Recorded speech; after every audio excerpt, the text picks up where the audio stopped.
right, we'll just give it a couple minutes to pop on. I'm looking at 2.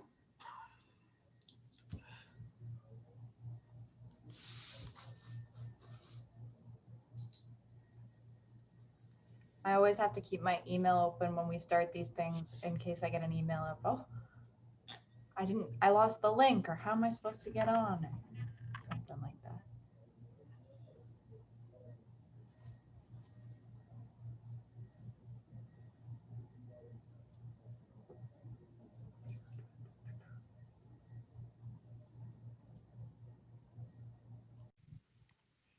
Hey everyone, thank you for joining us today. We are in our second of 4 Small Business Week events. Small Business Week is a celebration of our small businesses that make up the backbone of our economy in the Tri-Cities. We have, this week is sponsored by TD Bank and the Tri-City News. So thank you to them for helping put this week of events together. Today we have Andrew Richardson, who's the principal consultant of Simplified Risk Management, to give us a great presentation on leading through uncertain times. Andrew has over 25 years of experience developing, implementing, and leading risk management programs. He is passionate about enabling strategic success through enhanced risk awareness as part of overall corporate culture and passionate and teams. In 2018, the firm was created in 2018, dedicated to providing simple risk management solutions to small and medium-sized businesses. Andrew, I will turn it over to you. Thank you, Stephanie. And as I just come on to this, I'm just going to load up my presentation and share that with you. And there we are. That looks good, I trust. Well, thank you very much for making your time available to me to sit and let me share my thoughts with you. And we are Simplified Risk Management, Inc., and we help businesses take control of the unexpected. We're looking to change the way businesses manage the unexpected to help you create confidence to tackle, not ignore risks.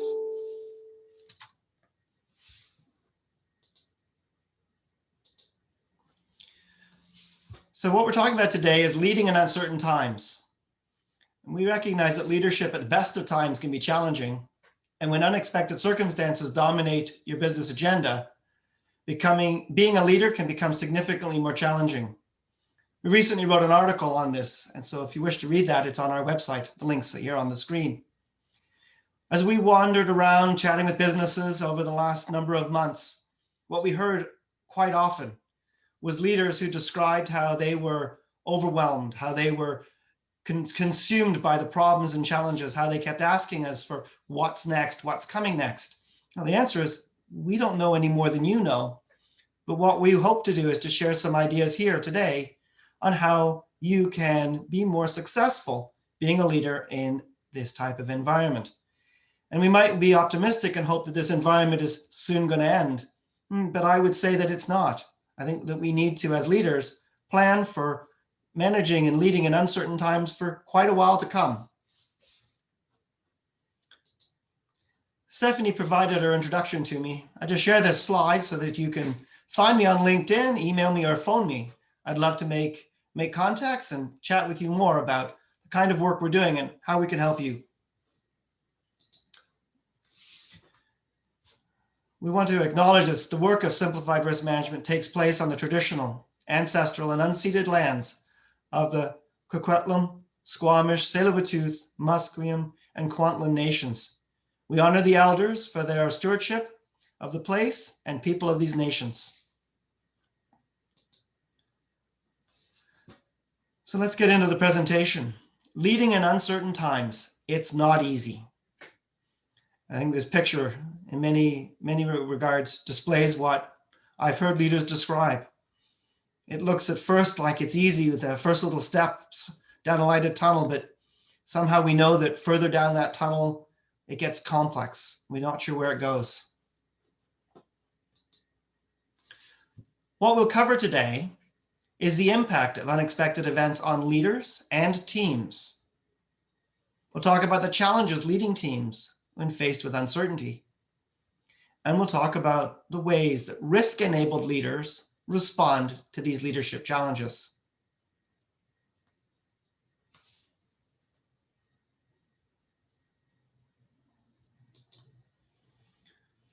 Unexpected events demand more of leaders. I'm certain we all feel that today. But let's be clear on what some of those impacts are. First, you find yourself and your team focused on today, on a never-ending stream of urgent problems to solve, and it's overwhelming. Second, it's unclear what you need to do to make the situation better. You know you want to. Your team's asking you.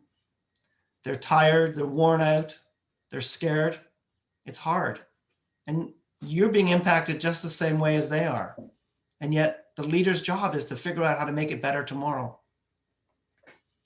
And the third is it feels like someone or something outside your business is in control. It feels like you've lost control. And I certainly know that I felt this as we came through some parts of this year, and many of the leaders I've worked with this year have described it, this feeling of being overwhelmed, of not knowing the answers and feeling like someone else is in control. It was far too common a conversation, and that's what led us to be here today.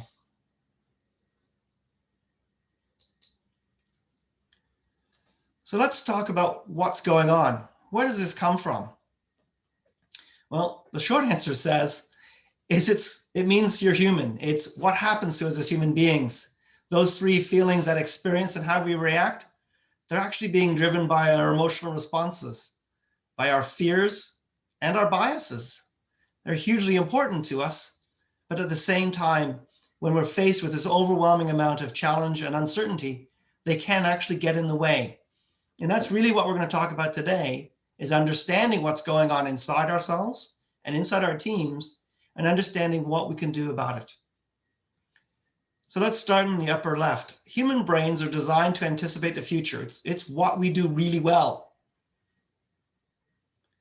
And it gets challenging when the future is uncertain and we struggle to anticipate the future. And that makes us feel scared. It triggers our self-protect responses, our fear. When we feel fear, we start to think of other ways. We start to behave in different ways when we're scared. Oh, we're not talking about scary movie scared. We're talking about the I'm not sure. I'm not sure what to do. I don't know what's going to happen tomorrow. I don't know if I'm going to make it to the end of the year. I don't know how I'm going to pay my bills. Our future anticipation brains, I love that phrase, they change to focus on anticipating more and more unexpected events. So when we see unexpected events and they're triggering our self-protect, our fear responses, what they do is they start to see more and more unexpected events in the future. So rather than being optimistic and excited about the future, we start to become more and more scared and uncertain about the future. A cycle begins. We anticipate unexpected events, and then we observe unexpected events, and then we anticipate more, and we observe more, and we get into this spiral. And that's the feeling that many leaders have described to me today. And I know for me, when I experience this, it's not a very good, in fact, I might go as far as to saying it's a pretty horrible experience as a leader, knowing that you've got team, you've got family who are all dependent on you. And that adds pressure onto you that just is new and uncomfortable. Let's talk a little bit more about what's going on. Uncertainty triggers an emotional response. Oh, we as human beings love to think about things. We love to use our logic. But when we're getting scared, another part of our brain takes over, and we don't have the same kind of control over it. So this is happening to both yourself and your team. Everybody around you is being impacted in a similar way, and at the same time in a different way. So each person's self-protection responses are unique. We each have a different history, a different background to get to today, and the things that trigger our emotional responses are different, and how we respond to them are different. It's based on all of our pasts. And it's not in our thinking brain. I know we'd love to put it in our thinking brain, but it's not. It's in a part of our brain called the amygdala. That's not important, but it's like a little separate brain inside us that responds to our emotions. It's the part of our brain that would protect us in a car crash or when somebody takes a swing at us. It acts faster than we can do using our thinking brains. But when it takes over, when the amygdala, when the emotional brain takes over, it actually disconnects our thinking brains. I know that's kind of a scary thought, that part of our brain can shut down the part of our brain, the thinking part that we rely on, but it does. And if you think about this in the context of a car crash or someone attacking you, you don't really want to have to think about, you want to know that you can react really fast and do what you have to do. And it happens in business and it happens in our day-to-day lives, and it's happening all the time. The thing is that our logic brain isn't very helpful when this happens. And the other part is that this emotional response, it doesn't always have to be quick and short. It can last for a long time. It can show up at night when you're trying to sleep, or when you're driving in the car and you start thinking about the problems and the challenges. These are all the responses, the way we react to this uncertainty. Human beings do not like uncertainty. And when we are faced with uncertainty, it's triggering our emotional responses, both ours as leaders and our teams and our families. The question is, what do we do? How do we deal with this when our words and our logic and our thoughts aren't going to be helpful? This is the start of becoming a risk-enabled leader. So when leaders recognize that this emotional response is starting to take over, when you see it in your employees and you see it in your family, when you feel it in yourself, realize that the first thing that's going to happen is others are going to pick up on that same feeling. Human beings are hardwired to see in others.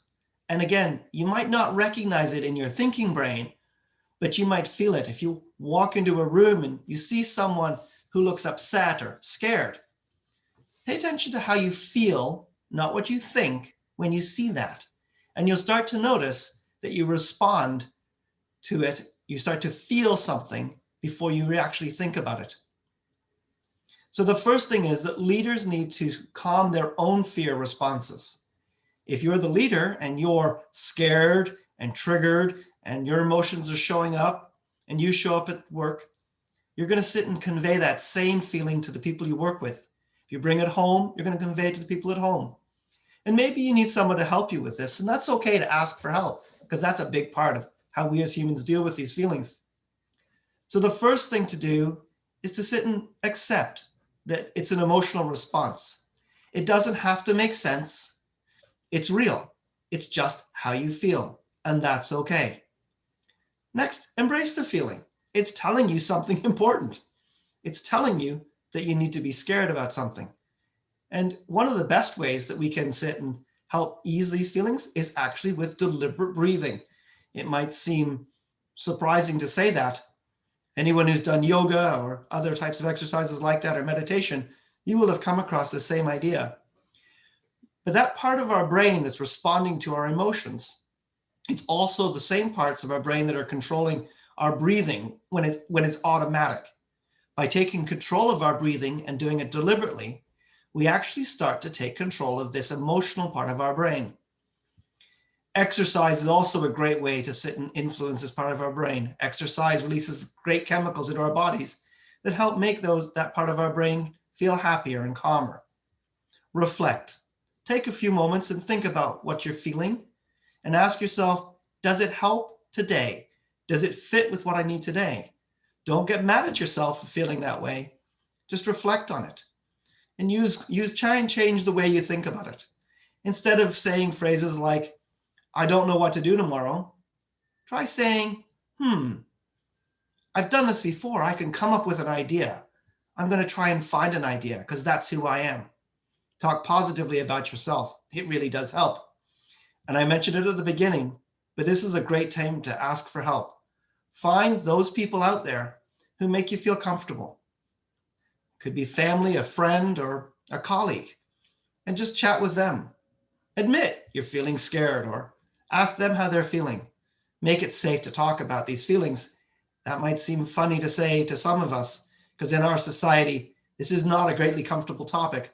But actually at this time, as a leader, this is a really important time to sit and be open and understanding about how you feel and how the people around you feel. Let's move on to the team. So the key to this whole equation of managing the uncertain and leading in the uncertain is to be compassionate.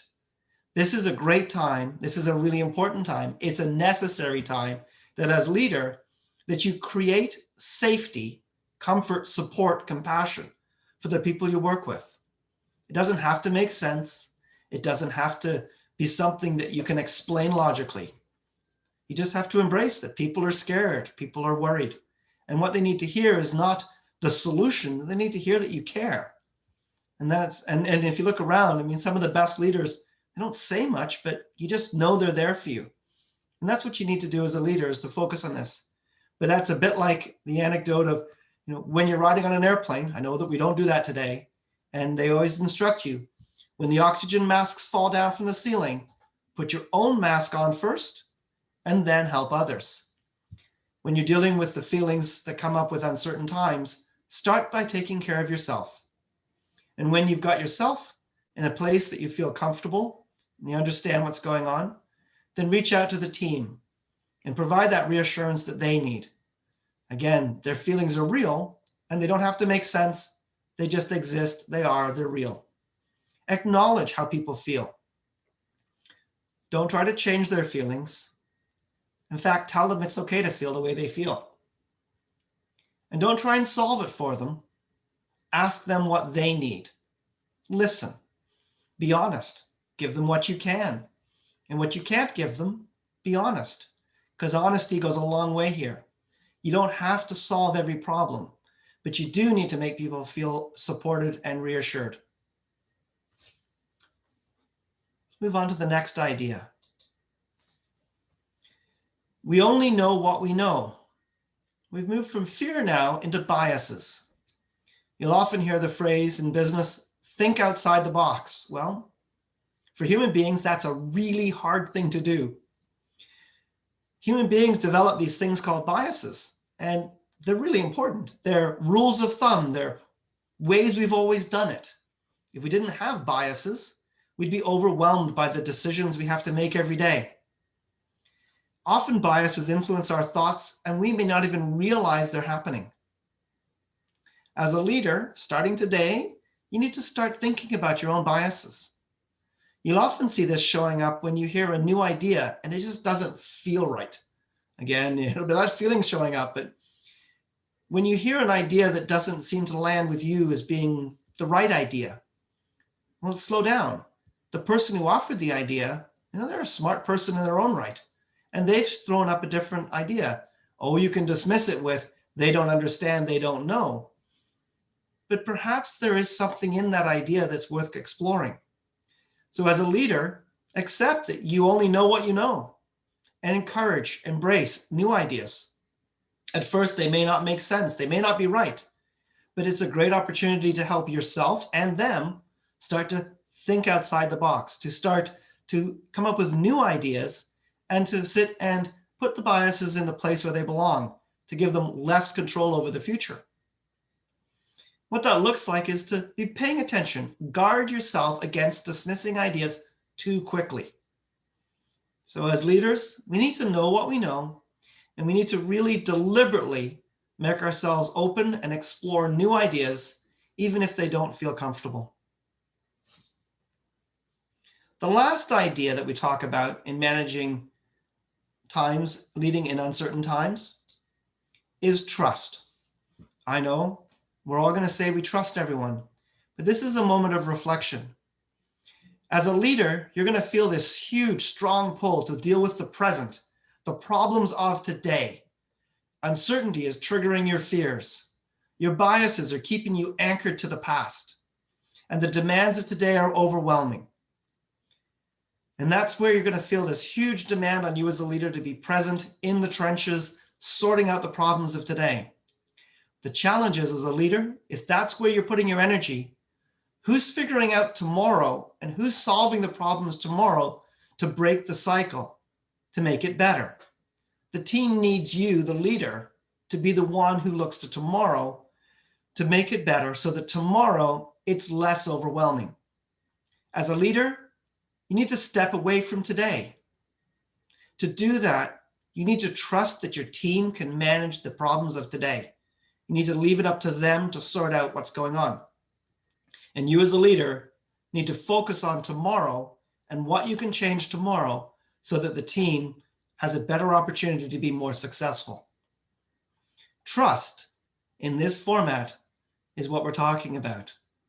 And all the things we talked about in terms of your own fears and your own biases and this feeling of being overwhelmed, it's hard. One of the best ways to make this happen is to be really honest with your team. Let them know that you trust them. Let them know that you want them to deal with today so that you can focus on solving the problem tomorrow so that it gets better.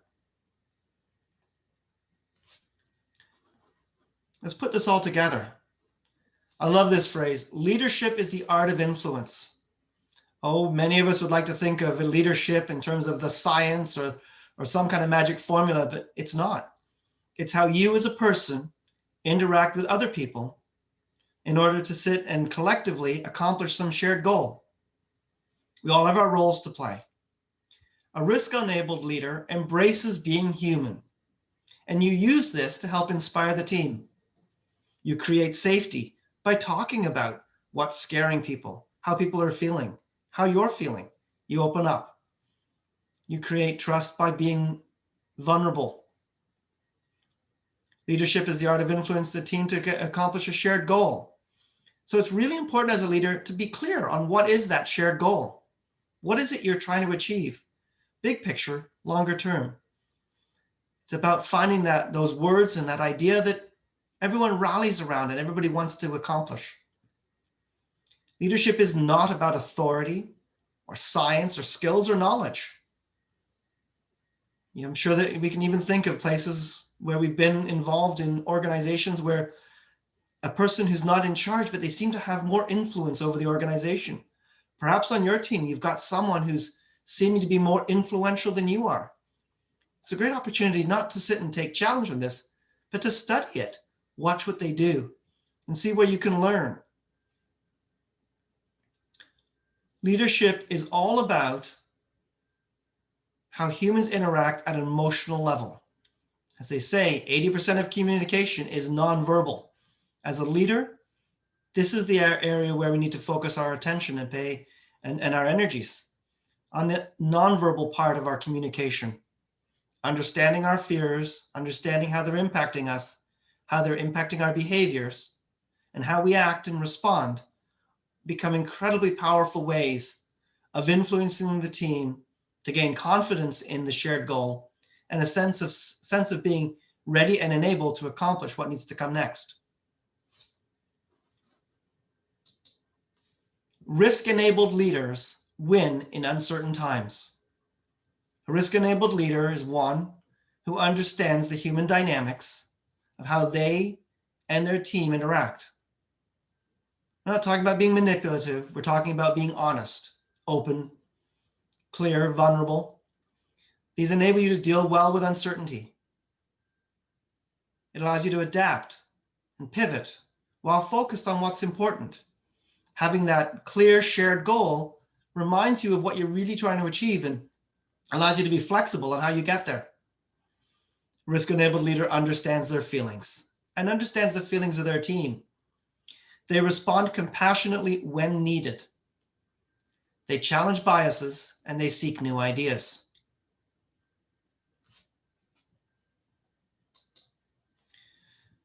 Unexpected events ask a lot of leaders. You need to believe in yourself. You need to believe in your team. You need to embrace being human. You need to embrace emotions and develop your understanding of these. You need to embrace biases and get to know them, yours and your team's. Step back from today and focus on tomorrow. This is what we believe are the ways by which leaders can become successful faced with the uncertainty of today and more importantly, the uncertainty that will surely come tomorrow. For Simplified Risk Management, we help businesses take control of the unexpected. We'd love to hear from you. Awesome. Thank you so much, Andrew. That was a great presentation. Thank you for taking the time to put it together and share that with everybody today. We are going to have the recording, so if you tuned in a couple minutes late, we will have the recording posted on our Facebook channel tomorrow, as well as YouTube and on our website, so you can watch the whole thing. I do want to put it out, if anyone has any questions, they can throw them in the Q&A right now. We do have a couple more minutes. So I'll give everyone about a minute if you have any questions you want to throw into the Q&A.